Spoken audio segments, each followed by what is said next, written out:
by film. 5, Stand by music. 4, Stand by announce. 3, 2, 1. And fade up.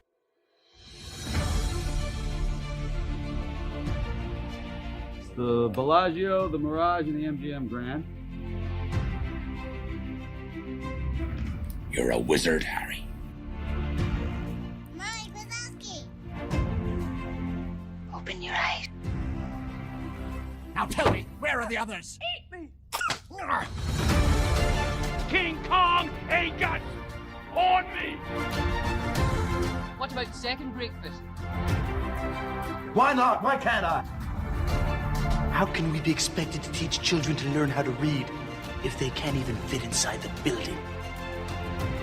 Anywho, all right, welcome everyone to another episode of 20 Years, 4 Beers, a podcast dedicated to rewatching popular movies from 2 decades ago, while also enjoying a minimum of 4 modern beers. My name is Steve, and this is my big brother, Tim. And we are coming to you live on tape for the... Rewind! Live on tape from just outside Minneapolis, Minnesota. This episode, we have another happy hour episode. Hey, you guys. Happy hour is from 4 to 6. Which we record after watching and recording our full-length episodes. We do this because at least one of us has a life, and we need to out of necessity. Cough, cough, Tim. Our happy hour shows are a little more freeform, and as noted before, we watch them separately, have 2 beers apiece, but we come together and discuss them after our full episodes. This episode, we are discussing 2001's thriller Spy Game. Central Intelligence. Train you as an agent. You'd be working for me, mostly undercover. Europe? Wherever the action is. What if I preferred just to go home? That's okay. It's fine. I can probably make arrangements for you to end your tour of duty in San Diego. In which case, I'll presume you'll forget we ever had this conversation. But look, it's your choice. So, this movie was not necessarily a big hit, but I think that we enjoyed it, and it is also one of our sister Andrea's favorite films. Mm-hmm. So we are going to discuss it without her, since she cannot defend it. It's a perfect opportunity. It's like, yeah. she'll listen and be like, God. That's right. It's right. It's the movie version of Moose Drool beer. Exactly. She's like, I didn't choose that. I know. Oh, God. So Spy Game, if you have not seen it, centers on 2 CIA operatives at differing stages of their careers. On the verge of retirement from the CIA, veteran spy Nathan Muir, played by Robert Redford, learns that his former protege, Tom Bishop, Brad Pitt, has gone rogue and been taken prisoner after attempting to smuggle a prisoner out of China. As their relationship history comes back to him, Muir sets out on a covert mission to arrange the rescue of his friend from communist jail, under the nose of the U.S. government that is hell-bent on disavowing Bishop altogether. You're welcome, IMDb, because that's way better than the shit that was on your website. That's really good. The film is directed by Tony Scott, written by Michael Frost Beckner and David Arata, and stars Redford, Pitt, Catherine McCormick, and Stephen Delane. Whew! There we are. Well done.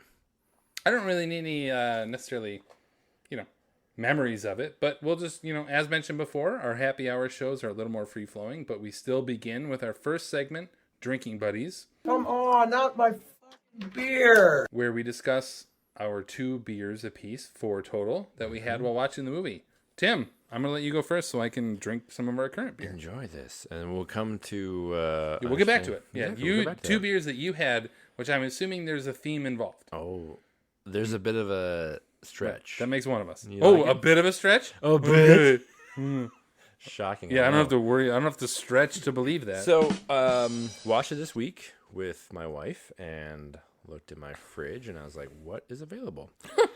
But that being said, I did have some options. So, again, we had Robert Red. Oh, for God's sakes. I hate this already. In this movie. So I had Castle Danger's Honey Raspberry Wheat, which, wouldn't you know, has a pretty nice red color to it. I was writing this for the website. I'm just going to come back to it later. Oh, That's too much, you will man. love to come back to this. All right. Honey raspberry wheat. Honey raspberry wheat. All right. 3.75 for Okay. me. It's a nice fruit beer. It's not too overwhelming, but the wheat, I would say, and the honey together are fine, but the raspberry is like, it's fine. Yeah. So it's enjoyable. Nice summer beer. We had it on the lake for a little while, and I had one Nice. left over, and I said, I'll have this. And then this might make you mad. Sure, but, it's going to blow up my head. I can see it in your face. In All right. Brad Pitt. God, for God's sakes. What has pits in them, Peaches Steve? do. They do, but Is it? also what has pits are cherries. Okay. I had Bad Habits, cherry, pineapple, milkshake IPA, Mm-hmm. which I picked up. And it pains me to say I had half a glass and Wow. dumped the rest. Wow. It was a 1 for me. What? It was awful. It's terrible. Nobody drink the beer. The beer has gone bad. Really? Awful. What was the name of it? I don't remember the name of Was it. it their like one of their Sunday sour releases or I something? don't, it like wasn't that? a sour release. I could was look a- it up, but Cherry cherry pineapple milkshake IPA. IPA. Huh. It was an awful combination. Cherry and pineapple, Well, there we go. and the flavor was really, really bad. Yeah. And there was no like milkshake haze whatsoever. It was like a regular IPA and like the whatever. But I even like gave it to my wife and said, "You should try this." And I said, "It's not good." She's like, "I don't want to try it." I'm like, I want to Validate confirm. me. She goes, Validate me. Oh no. So it is the rare bad That's really habit. rare. Absolutely, That was yeah. a huge miss. Yeah, but So- we've discussed this before too. Of even the best breweries have bad. I mean, Fair Yeah, State's had you some really swing and bad a miss, beers. yeah. And LTD, we love them. They've had some bad Yeah. beers. Fulton has too. So Yeah. I mean, that does happen. It's It was unfortunate. so sad. I was like, yeah, I could try this for the movie.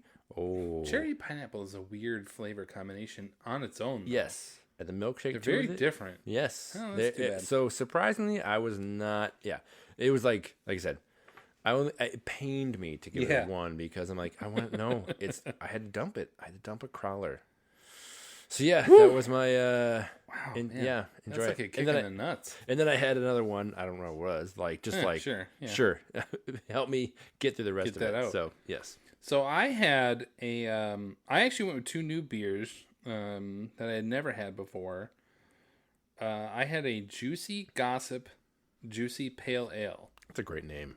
Yeah, Juicy Gossip is a great, It's a great name. name. And then they said it's a Juicy Pale Ale. I'm like, just say Juicy Gossip. Like, Yes. that was great. That's from Bell's Brewery out of Michigan. Ooh yeah. Overall, it was a fine beer, especially from a micro brewery. Had a good flavor, but it wasn't really too special. So I had a 3.75 out of 5. Nice. I love Two Hearted. It's a great beer. Yeah. The rest of their beers are always about 3.75 right in there for me. So it was right on par from them. And Pale Ale is a tough beer anyway to like blow me away. Yes. I mean, Fulton's had the Pale Ale Project that's been outstanding. That's very good. But, and then the second beer I had was from your backyard of Pompeii Beach Tropical IPA from Toppling Goliath out of Decorah, Iowa. As with most Toppling Goliath, I thought it was fine. And I gave it a 3.75 out of 5. Yep. They have some really great beers. Yes. And it was not as good as the regular Pompeii, but it was like a tropical version of their Pompeii. And Interesting. it was good enough that I didn't save you one of my 4-pack. So That's I mean, good. I did drink 4 in the last week and a half since I saved you this crap. Right, yeah, Enjoy it. I didn't right, exactly. So I mean, that in that sense, it's good. Again, 3.75 out of 5 is a totally fine beer. Yes. So that's Nice. the 2 I had, and we are currently enjoying another beer from a local brewery that Which is What do you again kind of we got a theme beer. theme. Sure. Wooden Hill out of Edina, Minnesota. Their Code 3, which is a radio signal for lights and sirens emergency. A bit of a stretch, I'll admit. But Code 3 was probably what they might have called to save Brad Pitt's character with that radio and sirens emergency. What you just said is one of the most insanely idiotic things I have ever heard.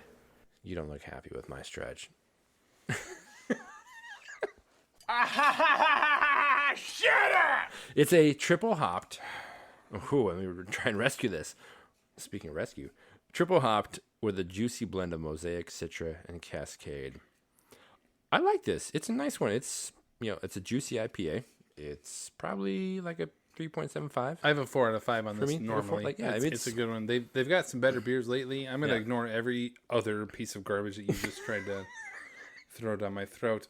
No, it is Wooden Hills hit or miss for me, but they've got some good beers. It's a good one. All right, so we have discussed this before, but I love a movie. So we're moving on to High Fidelity, by the way. Don't we have Social Network? I don't. Do you have it? Hold on, I'm gonna rewind this. Yeah. I got All right, go ahead. I didn't do anything. What? Well, normally we just sort of like, if We gotta your get some social network context is for people fine, that go ahead. don't. I have no social I network. love you and me talking about it, but Go I gotta ahead. get some context. Social of what the network, world go thought ahead. about. Okay. That's fine. I Rewind it's it. Fine. If you guys were the inventors of Facebook, you'd have invented Facebook. IMDb is 7.1 out of 10. David Anson. Which is so funny to me. Yeah. 7.1, and we just watched Legally Blonde, Yes. which has a sequel and another one coming Yes. out, and a musical on Broadway made out of it, 6.3. and that's 6.3. Yes. American public, you are worthless. Can't account for taste. Yeah. David Anson of Newsweek said, "Enjoy it for what it is: a fleeting, handsome fantasy of globe-hopping blonde demigods." Blonde. Oh, But I that's did good. see, I actually did read, I assume you're going to go to Ebert here. You know it. And he adored the Taylor of Panama earlier in that year, I think Yes. it was, right? Yes. And he was like, "Oh, I love the Taylor of Panama. Oh, also, there's this movie called Spy Game." And Which you're is like, "Yeah, kinda- okay, yes. fine." Anyway, He loved that, but this he did Yeah. say he gave it 2.5 stars out of 4, saying the film moves so fast that things don't seem to matter so much, and because it discourages contemplation, we don't develop a stake in the material. Yet, what saves Spy Game from death by style is Redford's performance, which used every resource of his star persona to create a character from thin air. And again, not surprisingly, Academy Awards, no nominations. a Tony Scott film did not get I nominated for an know Oscar? he has high caliber first time. actors usually in these. First but, time ever. Yes, that's a Although, social technically, network. did he direct Top Gun? We will come back to. Okay, all right, there we go. He did, and I will So- talk about Tony Scott at length. All right, so now we will hop into our sort of high fidelity. Yeah. Top 5 side ones, track ones. I'll go first. I'm just saying, like, we've discussed this before. I love a movie that knows exactly what it is. We just watched one in Legally Blonde. Yep. And this is another one. It does not take it does not take itself too seriously. There's not a lot of substance. There's no depth to this movie. No. And that's one of the reasons they fail, actually, and it could have been better. And going back to Ebert's review, without Redford, there would be no substance whatsoever. Totally. But the action is enough, and the story is enough, that I enjoy the film when I watch it, and that is enough. That's exactly what I need when I put a movie like this on. Yep. A good old-fashioned spy thriller without the mystery, because you just know what you're getting into. I love this movie. I mean, I'm not sucking up to Andrea for fear that she's going to, like, come hurt me. But I do love this movie.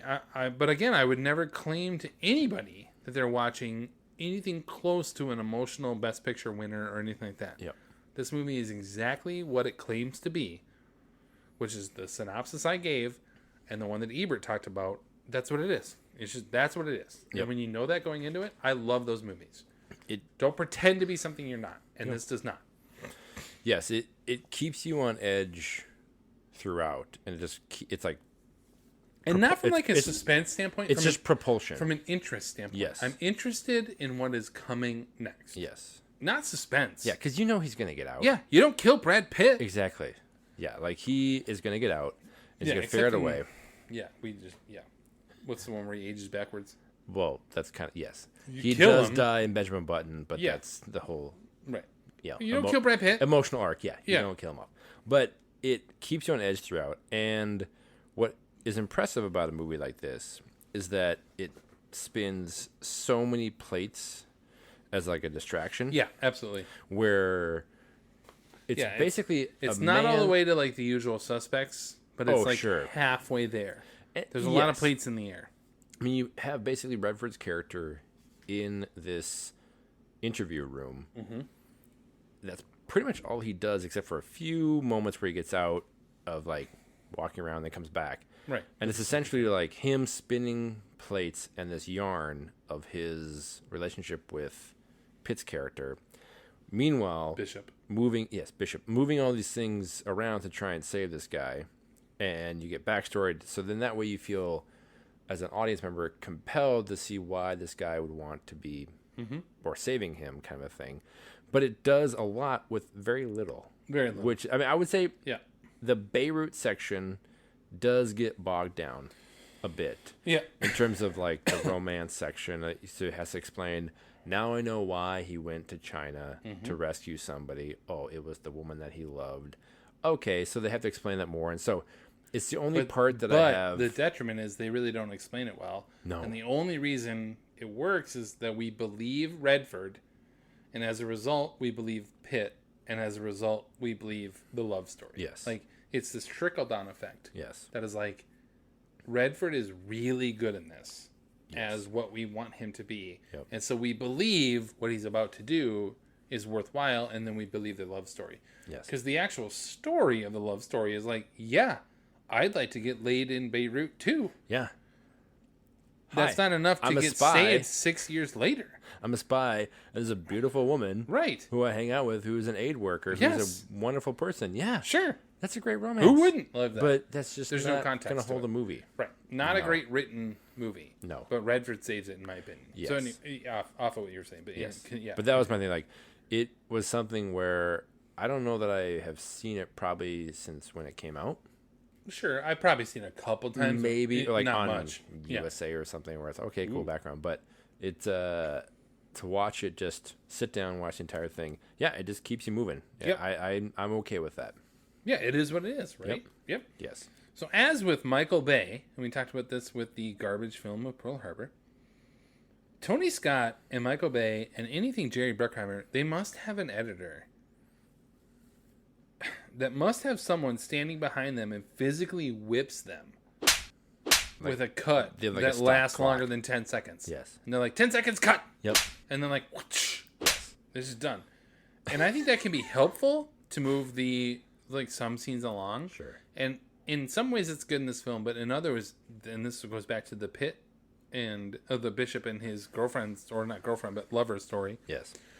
That sort of like edgy editing and that sort of kinetic editing is really, it detracts from what could have been a really sweet romantic story. Part of it. Yep. So it's on one level, it helps you get the story going. Like you say, like this is exactly what it is and it's there. But I don't know who the editor is. I didn't look it up and I could have done research on it. I don't really give a crap. Yeah. But they all have the same damn editor and it's like 10 seconds cut. Yep. It's too much. Yes. And it's like, you got to do better than that. The one of the way I was like, come on, man, this is just too much. You Yes. don't have to do that. So yes. it took away from it for me. I think you could do a version of like the tension can be built by quick cuts in the present day scenario. Yeah. Where he's spinning plates Or to even- get through the yeah. 24 hours. No, I don't need it. You're fine. 24 hours of how can he save this guy. But then you go back to his memories and they could be more static or like, they longer cuts, interactive. It doesn't have to be.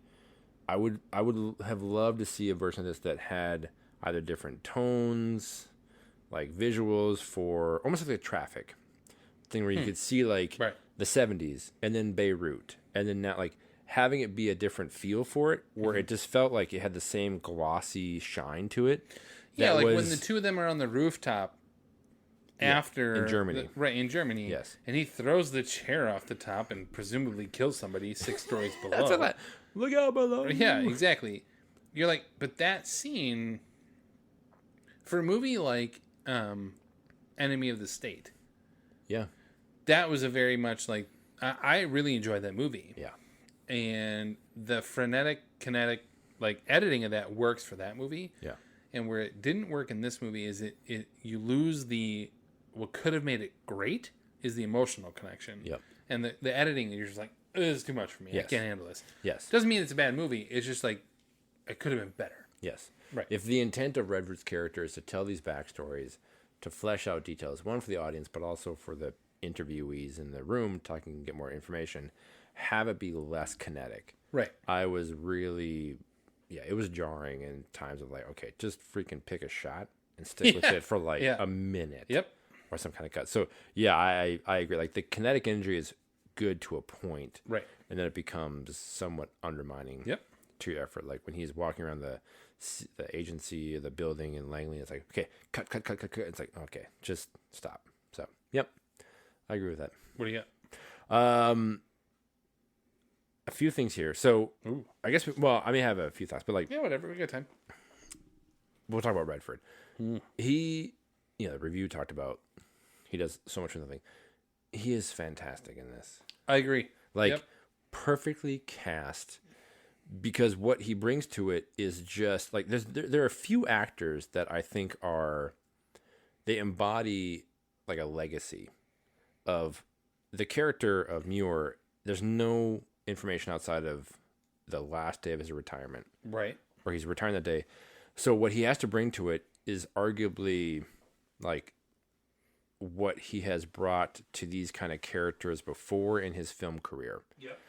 And so when you think about him coming into these interview scenes and like his, charisma and figuring out all the different machinations that have to happen, he's so good at developing so much with nothing. Nothing. Yeah, and exactly. It's fun to see him in this room that he's brought into, just sizing up all the different people and clearly seeing like all the, here come the big words for you, the obfuscation and subterfuge that are trying to keep him in the dark, where he's just got to, it's like, you don't just want to be like, it's my last day, man. You think I can't figure out your shit? Like, I'm going to figure out. I've been like, doing this for 50 years or whatever. I like, totally swindled you to get into this room, and now I'm figuring out what you need to do, because now I see, you're going to leave this guy to hang. Yep. And now I got to save him. And that's a fantastic element. Like, my wife did not like, she's like, why are they all like so suspicious? I'm like, one, have you never watched a CIA movie? Like, you never try, like, it's a standard trope. Yeah. The only cinematic agents trust each other, and beyond that, that's it. Yeah. As well as, two, they don't want to keep him involved because they know they're going to have to kill this dude and let him die. Yep. And so they want to keep him in the dark, but seeing him bring all this background that exists outside this movie because it's Redford, like, just perfect casting for this type of lending incredible weight to such a weightless role. Nathan, what happened? What went wrong? Nothing. Nothing. Actually, one thing. Don't ever question me again. Ever. What? I give you an order, you take it. You don't ask why. Those 10 seconds on the phone could have blown the op. The op was bringing Schmidt across. The op was setting up Ann Cathcart, and your end had to look legit. What are you telling me? Schmidt was bait? Yes? Nathan, they executed him on a shitty cellar And it floor. could have been you. Let me tell you something about Schmidt. He went to the Russians a week ago and said he had a contact, an American, somebody he could use. Don't tell me that. Don't tell me that. You didn't look in his eyes. Don't tell me that. Who else? I found this interesting. Who else out there would you think on a male actor side in history would be along that same lines? Like a Paul Newman. Yep. Yeah. Like the two of them had such a larger than life. Yep. I mean, I would maybe say, like, which is the irony, nowadays, from a generational thing, Brad Pitt. Brad Pitt. Like, I had this written down. I got Paul Newman, Arrow, Robert Redford, Arrow, Brad Pitt. Yes. There's a direct connection between the three of them. The Absolutely. only other person I would add on that list is George Clooney. Yes. Now. That's what I was thinking about. Yes. Right. Yeah. Again, connection, Ocean's 11. There we are. Yep. But yeah, I found it interesting of saying like Newman and Redford are about the same age. They were 11 years apart. But still there was that sort of like big brother maybe. Yes. Right. And whereas Redford to Pitt feels like more of a father-son-ish thing. Yeah. Right. Yep. But no, I had the exact same thing. I'm saying Redford plays this role in such a way that he knows exactly what he is. Yep. He brings exactly what you need to this role, and we buy into it hook, line, and sinker. Yep.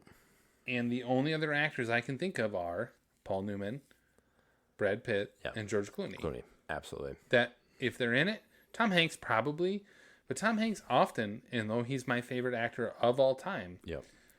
I oftentimes am like, that's Tom Hanks doing a great job being this person. Yes. I buy into the four people we talked about before this probably more than I do Tom Hanks. Yes. I enjoy Hanks, but I don't buy into it as much. Redford is the key to this movie. Yes, he just absolutely. is. Without him, there is no reason we're talking about this movie. And Brad Pitt is a mega star. Yes. But not in this movie. He's not. No. He's fine in this movie and he's enjoyable. Yes. But Redford drives this movie.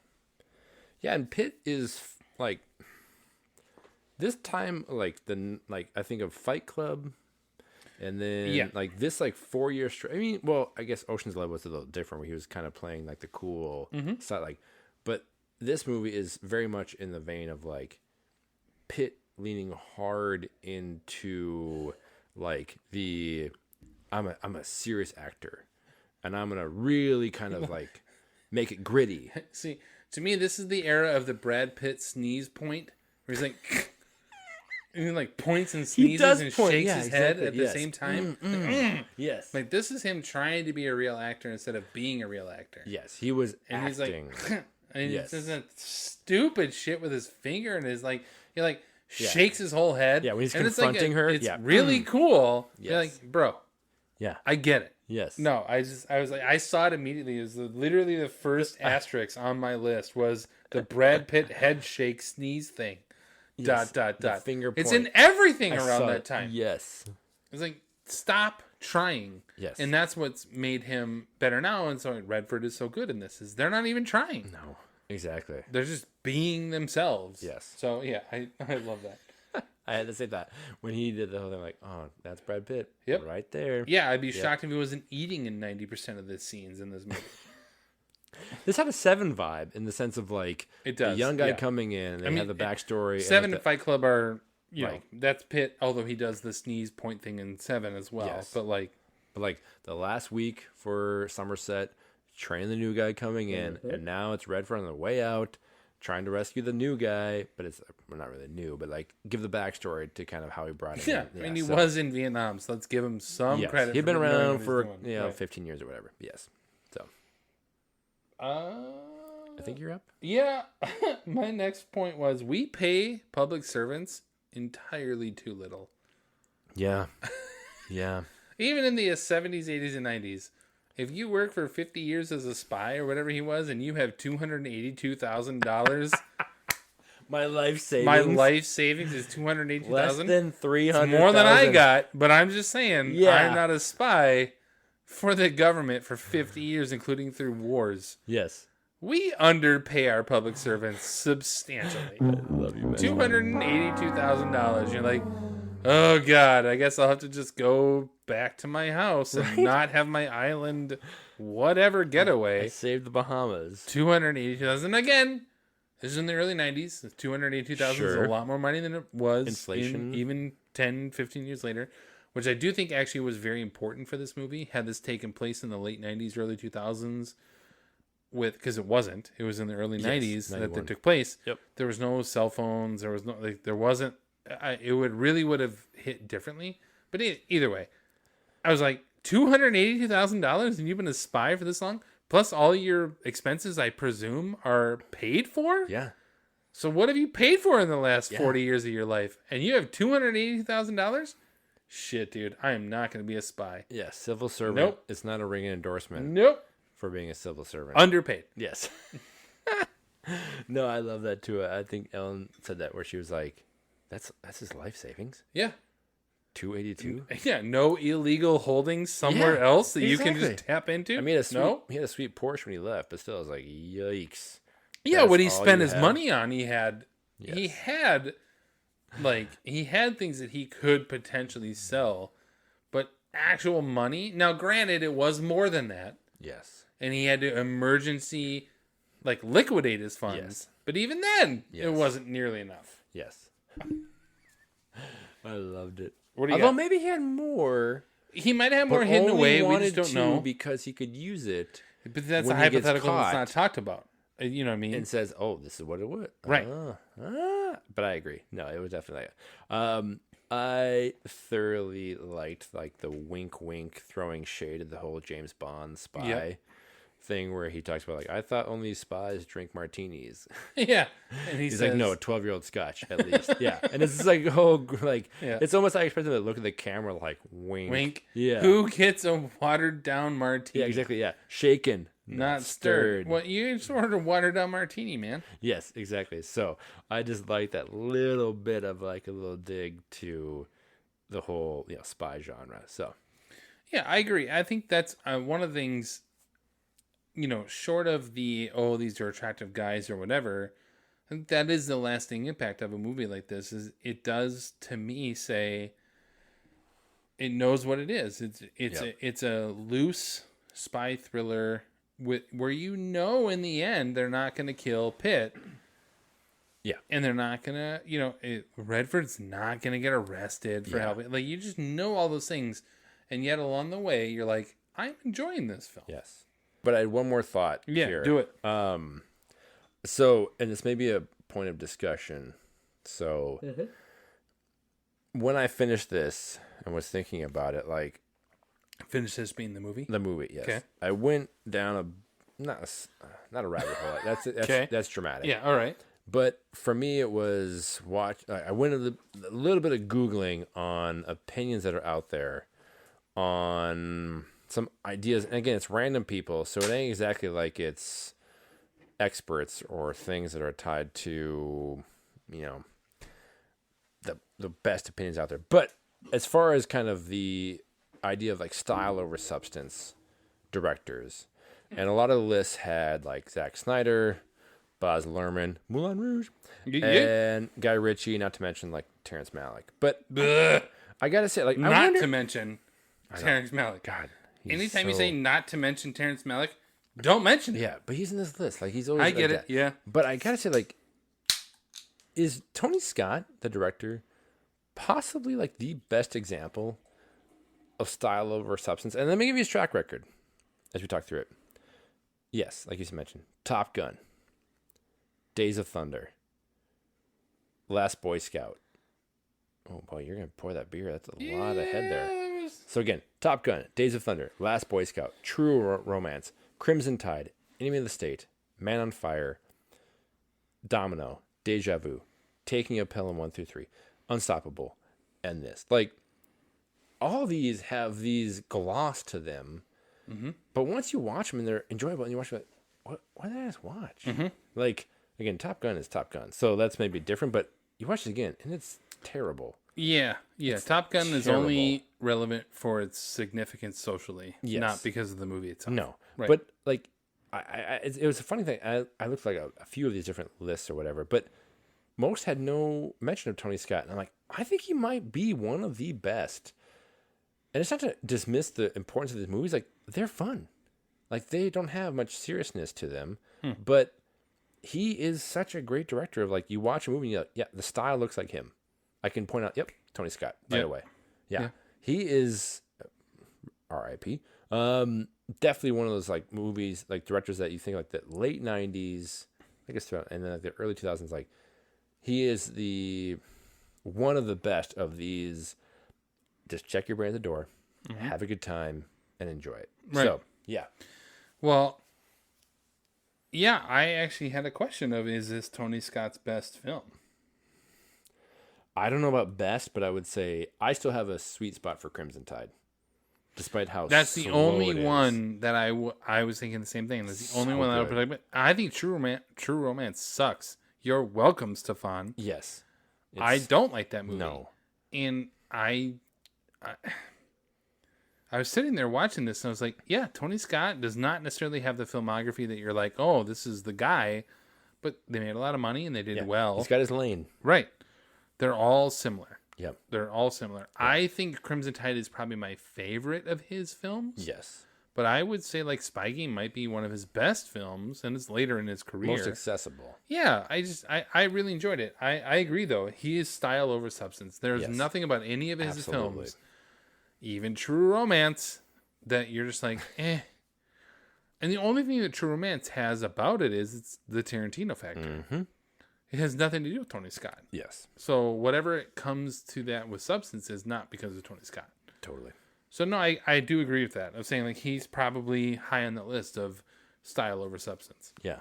That's what I have. Do you have any trivia or anything? I have or- just two. The exciting quiz program 21. What do you got? You can start with yours. So, director Tony Scott expressed initial trepidation working with Redford because a Redford film was one of his all-time favorites. Do you know what Redford film was one of his favorites? I mean, I guess I would hope it's Butch Cassidy. Sorry, I should say a movie he directed. Oh, Redford directed it? Yes. One of Redford's directed movies. Well, then, Ordinary People? Quiz show. The exciting quiz program 21. Quiz show. There you go. Super meta. Like, there's only a Super couple. meta. Yeah, exactly. Yeah, there's only a couple. Yeah, out of Africa? No. Yeah. Huh. Yeah. Out of Africa it was Sidney Pollack, but that's fine. Oh, well played. I mean, he starred in it. Yeah, I yes. get it. You're fine. Yep. But yeah, quiz show was one. He was very nervous. Well, yeah, because of you that. should, because that movie's amazing. Yep. I guess I kind of figured it would be older than this, thinking, a little older. Right? Yeah. Huh. I kind of liked it. Again, quiz show about quiz show. Did you catch the Stranger Things reference in this? Holy God, no! I'm so excited to hear this. Okay, wait. Okay. So sorry. You won't even get there, but I'm just like, the moment I Stranger Things? heard it, it's a Stranger Things reference. Please tell me. So when they're introducing the whole crew, where Redford's like in the interview room Yeah, or whatever, yeah. one of them is Dr. William Byers. What? William Byers, Will Byers, baby.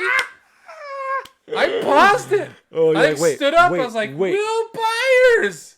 Because this is weird. Because it's a movie that came out in 2001, Yeah, taking place in 1991, right. referencing Will Byers, which is a Yeah, TV William, show. Dr. William Byers. Byers is one of the guys in that room. They're Whoa. introducing everybody as William Byers, and I was like, Dude, nice oh catch. my God. Like, wait. Hold up. Yeah. Hold up. Oh It's my like God. Stranger Things. Anything Stranger Things, I'm going to just reference it every time. That's so fantastic. There you go. I love it. Well, excuse me. Go ahead. Yeah. This quiz show question you're going to get, but it's okay. Whoa. No pressure. Brad Pitt's character, his name is Tom Bishop. Mm-hmm. Redford also played a character named Bishop in an espionage Sneakers! thriller. Sneakers. Can It's you name that sneakers! 1992 film? It's sneakers. It's sneakers. Love it. That's right. I only wanted to mention that because it's the rare opportunity, because our podcast Anything. is like 20 years. Yeah. But if you have not for any Yeah. reason seen Sneakers, Too many secrets. it's 30 years old. I saw It's it, awesome. I think, on a birthday party that I brought folks together, like a bunch of friends. It's fantastic. Yep. It's so good. Like one of those, like, you cannot believe they got all the cast they got for it. Yep. It's hard to look back and go, wow. Monton. Yes. Oh, it's so good. So if you haven't seen it, Yep. please. Whistler. Everything. Oh, Whistler. David Yep. Catherine is so good. Dan Yep. Aykroyd. Sidney Poitier. Oh my God. River Phoenix? R.I.P. Oh Yep. my God. Yeah, Yes. you can, and that's one of the reasons why I have it on my new list of like potential segments / whatever. Is Yes. like the sneaky Categories. sort of like Yes. because sneakers. Recommend Anytime I can bring up sneakers, absolutely. It's such an underappreciated movie. It's Yep. so good. So Ooh, here we go. I like it. Ian Porter, who played the U.S. China reporter, like in the right, Yep. and Dmitry Goritsis, who played Billy Highland, who actually is in there. You can't remember the name. You would see him. He's actually quite a bit in it. Anyway. And Jörg Stadler played Frederick Schmidt. Were all also in a movie together in 1998. All three of these people in this movie in Spy Game were in a film released in 1998. What Oscar-winning film did these three men also share a credit on. It's got to be Saving Private Ryan. Correct. Because they're the only thing of like that German dude. That's why I thought, like, where have I seen this dude? Because I know him from something. Steamboat Willie. And He's I the was guy like, yep. Wait, it's Saving Private Ryan. So I love you mentioned that in 98. Yes, thank you. That's good. I didn't know the others were in that. Yeah, they played. Really? So Ian Porter plays Trask, and Dimitri Gortisas plays Parker, both of which are in the same crew of all the guys going to save Private Ryan. So all three of these men were in scenes together, and yet we're not in a single scene together in Spy Game. I like a couple that. years later. That's a really good trivia. Yeah. I was thinking, like, again, Yeah, he's the dead giveaway if you've seen Private Ryan Yes. as much as we have. Yes. Because he doesn't have his name. I think No. they do officially, but they call him Steamboat Willie. Steamboat Willie. Yeah. So, yeah, he's Well the dead done. giveaway, but all three were in. Yeah, that Saving was the Private one. Nice trivia. I like Any that. That's good. final thoughts on Spy Game at all? You know, I think this was one where I'm happy it's a happy hour. Yeah, I agree. It's so weird to think, like, we just did Legally Blonde, and I felt like going into this, We could swap. Legally Blonde Nope. could have been a happy hour, maybe, Yes. but no, I would have. It would not have worked as well the other way around. I totally agree. This was one where, as we were getting prepped for it, and I watched it. Once I watched Spy Game, I'm like, nope, this is much better for happy hour. Yeah. And no, it's fine. It's a enjoyable, glossy spy thriller. I like that Redford's character. Like the whole thing is like, let me teach you all the tricks of the trade. Yep. And then in the 24 hours, I gotta do everything to save your life. I will go against everything I've taught you to do this. And so, like, it was kind of a cool little like recognition of that. But yeah, it's enjoyable. It's fine. It's a little bit slow in the Beirut section, but then it picks up near the end, and I liked it. It's good.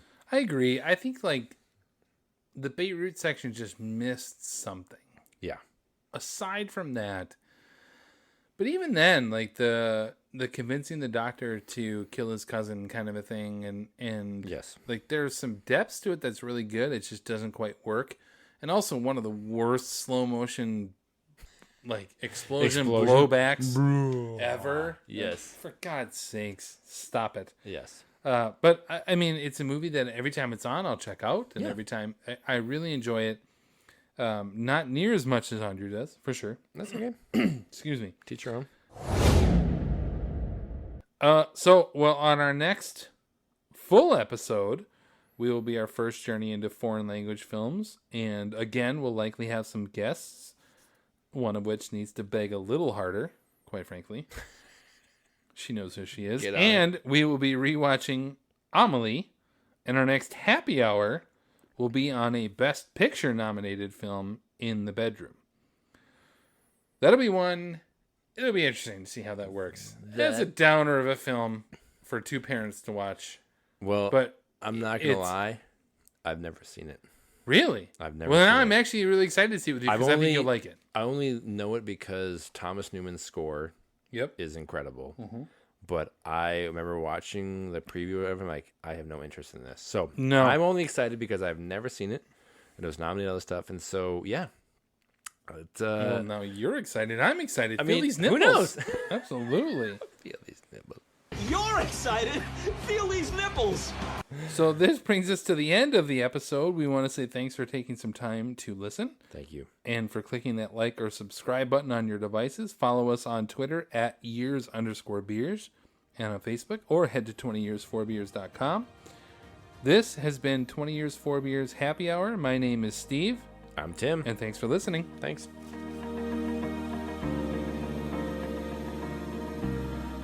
Machinations, obfuscation, subterfuge. Shut up! Anywho...